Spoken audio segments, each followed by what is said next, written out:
Kembali kita lanjutkan mengenai gambaran soal UTBK tahun 2023. Ini disusun berdasarkan pada pengalaman para siswa yang sudah mengikuti UTBK di hari kelima ya. Ada beberapa soal baru. Oke, kita mulai aja. Bersama saya Margo Purnomo, di mana layanan konsultasi belajar saya berikan. Khususnya pada kesempatan ini adalah berkaitan dengan tes masuk perguruan tinggi negeri. Oke, kita mulai dari ini hampir semuanya soal PU ya, soal penalaran umum. Jadi penalaran umum itu selain deduktif induktif, ada juga penalaran kuantitatif ya. Jadi matematik tapi yang sederhana gitu. Persen, diskon, rata-rata, statistik, cerita-cerita gampang gitu ya. Walaupun karena hal yang baru jadi bagi kalian mungkin nampak sulit. Ini membicarakan membeli jam tangan 2 juta. Anggap aja 2 itulah biar nggak ribet ngitungnya ya. Yang merupakan penurunan harga sebesar 20%. Prinsipnya kalau ada diskon penurunan harga ya, itu real yang dibayar itu berapa? Jadi kalau penurunan harga 20%, berarti yang dibayar itu adalah 80%, berarti 0,8, pecahannya 4/5. Artinya, 2 itu adalah 4/5 dari harga asli jam tangan. Saya misalkan X kalikan silang dapat. Ya udah, 2,5 juta dapat. Penalaran kuantitatif. Matematik yang sederhana sekali, tidak pernah lepas dari hanya ilmu SMP atau mungkin SD. Menghitung rata-rata, tapi pakai logik ya, jadi gampang banget gitu ya. Oke, rata-rata bahasa Inggris 15 siswa adalah 95. Jika Agus dimasukkan, rata-rata terbarunya jadi 94. Berapa rata-rata bahasa Inggris Agus? Maksudnya nilai kali ya di sini ya. Oke, nilai. Nah, prinsipnya gini loh, rata-rata itu ya rata gitu. Jadi kalau 15 siswa 95, ya anggap aja 95 semua. Soal ada yang gede atau kurang mah rezeki aja itu kali ya. Oke. Nah, sekarang muncul Agus. Tapi rata-ratanya jadi turun. Jadi kalau rata-rata 94, ya anggap aja itu semua 94. Tadinya 15 ya, 95. Begitu ada Agus yang rata-ratanya X jadi 94. Artinya nilai Agus itu adalah kita anggap 94, ya dong. Tapi dia mengurangi 1 terhadap 15 siswa. Ngerti? Jadi 1 kali 15, ya udah. Berarti nilai Agus adalah 94 min 15, 79. Paham ya? Logiknya tahu ya? Jadi kalau rata-rata 95, ya anggap semuanya 95. 94, ya anggap saja 94. Jadi nilai Agus 94. Ya, dan Agus mengurangi 1 nilai. Ya dong, 95 ke 94 dari 15 siswa yang ada. Ya, susun. Logiknya gitu aja. Mudah sekali kok. Penalaran matematik itu. Penalaran kuantitatif. Penalaran umum kuantitatif. Ingat, soal penalaran umum adalah terbanyak di UTBK 2023 ini. 30 soal ya. Walaupun tidak dibedakan mana yang deduktif, mana yang induktif, mana yang matematik. Tapi simpel matematiknya. Oke? Next. Ya kayak gini ya, menghitung pangkat tapi gampang banget gitu loh. Ya kalau kuadrat diakarin aja dua-duanya. Jadi kalau sebelah kiri diakarin jadi 10, 35, 25 dan R. Ya udah, lalu kita pecah, kita kecilin. 10 itu kan 2 kali 5, 75 ya. Jadi ini kecoret 55-nya, ngerti nggak? Jadi cuma 2 kali 7, 14. Sesederhana ini penalaran umum kuantitatif. Bisa ya? Lalu deduktif, induktif sebenarnya tidak dibedakan. Pokoknya yang paling sering itu adalah jika maka. Jika maka. Jika maka itu kalau ke kanan, ya, kalau ke kiri, tidak. Jika pemadaman listrik dilakukan, perusahaan akan merugi. Pemadaman listrik, perusahaan rugi. Jika perusahaan rugi, maka gaji karyawan ditangguhkan. Gini. Negasinya apa? Tahu negasi? Negasi itu ingkaran. Negasi itu pasti salah. negasi itu bohong. Ya harusnya kalau pemadaman dilakukan, maka langsung pasti gaji pegawai ditangguhkan. Gitu. Jadi ingkarannya ya kebalikannya. Gimana? Pemadaman listrik dilakukan, maka karyawan tidak ditangguhkan. Nah, tapi ini harus negasinya dan. Kalau jika maka masih bisa dong. Ya, pemadaman tidak dilakukan, maka karyawan ditangguhkan. Nah, jadi kalau ke kanan tidak bisa tidak. Kalau ke kanan pasti ya. Jadi salahnya kalau tidak. Paham ya? Kalau ke kiri, nah baru tidak. Jadi kalau gaji karyawan tidak ditangguhkan, maka pemadaman listrik pasti tidak dilakukan. Bisa ya? Saya selalu ambil contoh ya dengan keadaan yang ekstrim ya. Mungkin tahu ya, yang siswa pernah ketemu saya contohkan masuk surga. Oke? Next. Kerucut limas di dalam silinder, di dalam balok, di dalam kubus itu muncul baik di penalaran maupun di pengetahuan, di penalaran umum ya, ataupun di penalaran matematik. Saya kan rumusnya SMP aja lah ya. Itu diameter 12, jari-jari 2, L6, 8, Pitagorasnya pasti 10, ya kan? Yang ditanya perbandingan antara luas permukaan tabung dan kerucut. Masih luas permukaan tabung ada 2 lingkaran, 2πr kuadrat, dan rumus selimut ya, 2πr kali T. Kalau rumus daripada kerucut, luas satu lingkaran, πr kuadrat, dan luas selimutnya πrs. Ayo B-nya coret, R-nya coret, masukkan angka, ketemu langsung ya, 7/4. Jadi jawabannya yang B tersebut. Simpel sekali.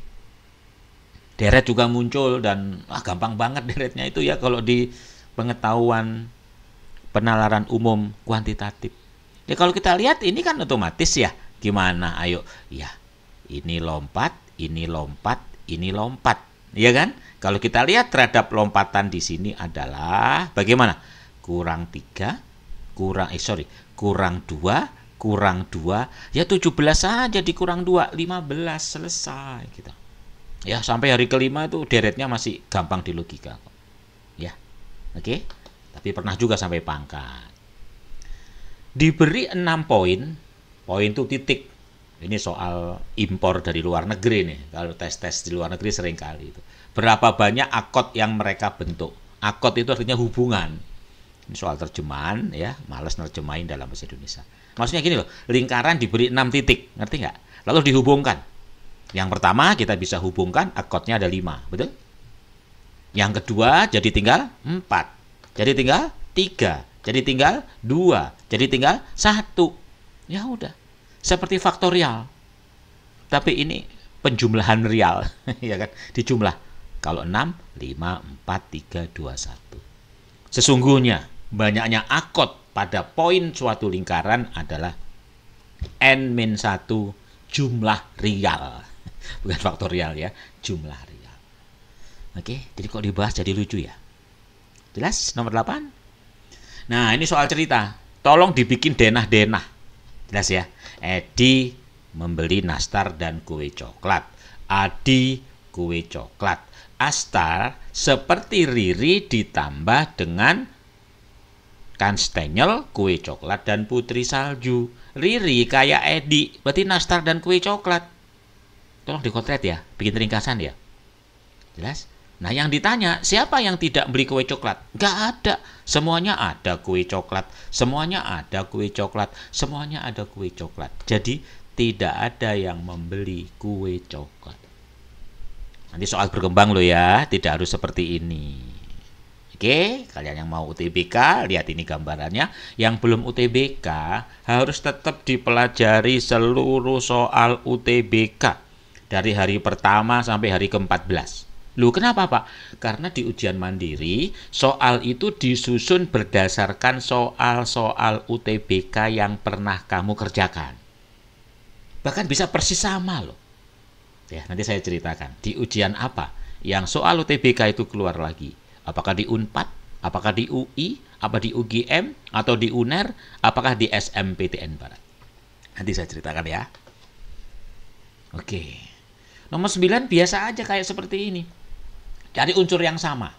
Yang sama apa? Meja dan meja. Meja, meja. Ngerti nggak? Meja-meja itu berarti di sini yang sama adalah YMV.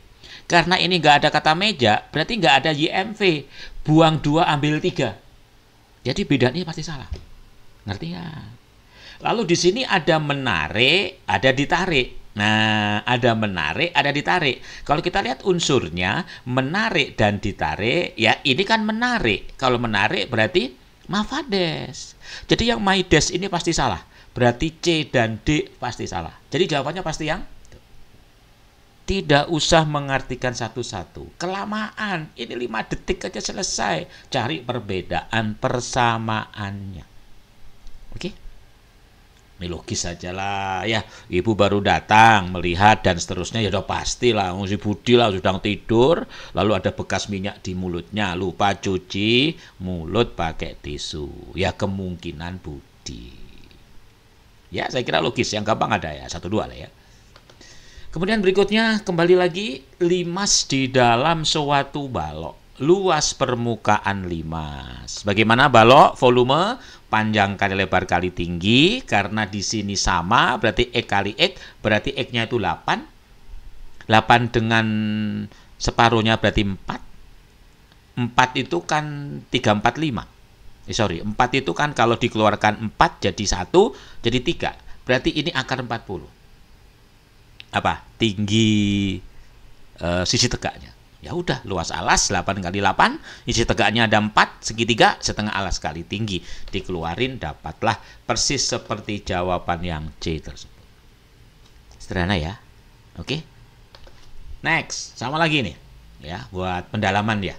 Yang ditanya, tentukan volume limas. Yang tahu adalah volume limas di luar, volume balok di luar limas. Itu kan 20, 20, dan T gitu ya. Kita cari T-nya. Volume limas kan sepertiga luas alas kali tinggi. Volume di luar limas berarti volume balok dikurangi volume limas. Oke? Ternyata T-nya dapat. T-nya berapa? 15. Ya udah, volume limasnya tahu dong. Setengah luas alas kali tinggi. Dapat jawabannya 1000, yaitu yang C tersebut. Udah ya? Next. Wah, ini ada soal baru nih. Keren nih. Hati-hati. Di hari kelima muncul soal seperti ini. Mengenai sepeda ya yang memiliki diameter yang sama. Ya, dengan gear roda belakang yang lebih kecil daripada sepeda B. Ini depannya sama nih. Depannya, lihat. Depannya sama. Ya kan? Depannya sama. Gitu. Sepeda A dan B memiliki diameter roda yang sama, yaitu 40. Ya kan? Nah, kemudian yang ini, yang B yang lebih kecil ya. Oke, jadi jari-jari A, B ke satunya itu sama. Oke, lalu waktu yang dibutuhkan sekali nganyuh itu 2 detik, 1 lingkaran gitu ya. Kalau fisika, seperti saya katakan, fisika itu matematik penalaran atau pengetahuan pasti fisika. Oke, yang ditanya berapa perbandingan kecepatan? Tentunya gimana kalau kita semakin besar gear belakang, maksudnya jari-jarinya gede, maka lajunya lambat. Pernah ya? Ini lebih cepat nih, ini lambat. Tapi ini berat nih. Pernah dong main sepeda? Jadi V itu benar-benar terbalik R. Lalu di sini RA-nya katanya sama, tapi kok perbandingannya beda? Ya, 3:1 dan 2:1. Maka disamakan saja dengan jalan dikali 6. Jadi sama kan? Kali 6. Jadi 6:6. Istilahnya perbandingan berganda. Di SMP dulu pernah belajar perbandingan berganda. Itu ditanyain. Berarti RA-nya itu 2, RB-nya itu 3, yang belakang ya. Yang ditanya VA banding VB, ya udah tinggal dibalik karena terbalik. 3:2. Berarti jawaban yang C. Paham? Juga sama soal lanjutannya. Kedua sepeda berangkat pada waktu yang sama dan tempat sama. Selisih jarak setelah 20 detik berapa? 20 detik berarti satu kayuannya 2 detik, berarti 10 kayuan. Jari-jarinya itu D/2, berarti 0,2 dibikin meter, karena jawabannya meter. Jarak sepeda, ya berapa kali dia muter tadi, dibagi dengan dikalikan keliling kan? Selisih keliling. Keliling apa? 2 PR kan? Selisih jari-jari aja. Jari-jari B dibanding jari-jari A, perbandingannya 3:2. Tapi terhadap jari-jari semula yang 0,2. Jadi jawabannya adalah 4P.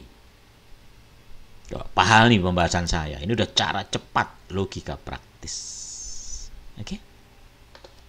Next. Ini ada sebuah tenda, dilihat dari depan tentunya ya, yaitu tingginya 6 dan luasnya 126. Panjang kali lebar ya. Berapa ukuran yang mungkin? Ya cari aja yang kamu kalikan 126. Ini dikalikan 6, kalikan 6, kalikan 4 ekornya. Berarti 1 dan 2 aja. C. Di dalam tenda akan ditempati kursi, di mana jarak antara kursi 0,25 ya, lalu ke dinding ada jarak dan kursinya 0,4. Ini satu, ini kursinya 0,4, harus ada jarak 0,25. Berarti yang bisa terisi kursi adalah 18 lebarnya dikurangi 2, satu kan 16. Nah, 16 itu harus dipasang ada berapa? Kalau kursinya N, ini kita anggap yang pertama, sejumlah kursi itu, ya kan? Dan celahnya itu pasti berkurang 1. Ya dong, kalau 2 kursi kan celahnya 1. Kalau ada N berarti N-1 dikalikan. Jelas ya, kalau 2 kursi ada celah 1, kalau 3 makanya N-1. Jadi jumlah kursinya adalah 25. Bagus sekali soal ini. Sederhana dan aplikatif. Ya, sangat kehidupan sehari-hari. Oke. Next, berikutnya soal nomor 17 ya, dan ini soal terakhir untuk hari kelima yang bisa didapat dari informasi ya. Jika lebar tenda 9 berapa luasnya? Kita cari dengan Pitagoras ya. Kalau lebarnya 9 berarti panjangnya adalah 16, Pak 14, oke. Lalu Pitagoras 4,5 dengan 6 itu adalah 345 tapi dikali 1,5. Jadi X-nya itu adalah 7,5. Oke. Dan yang namanya apa? Luas atapnya ya berarti 2 kali ya. Kiri dan kanan kan? Sebelah kiri dan sebelah kanan. Jadi dari sini panjang kali lebar ya. Yaitu 7,5 sebagai lebarnya, panjangnya adalah sebesar 14. Dikalikan, dapatlah 210. Itulah kira-kira pembahasan singkat 17 nomor ya, dan berjuang ya, hingga saatnya kalian pasti akan bisa berhasil. Sampai ketemu pada pembahasan-pembahasan berikutnya.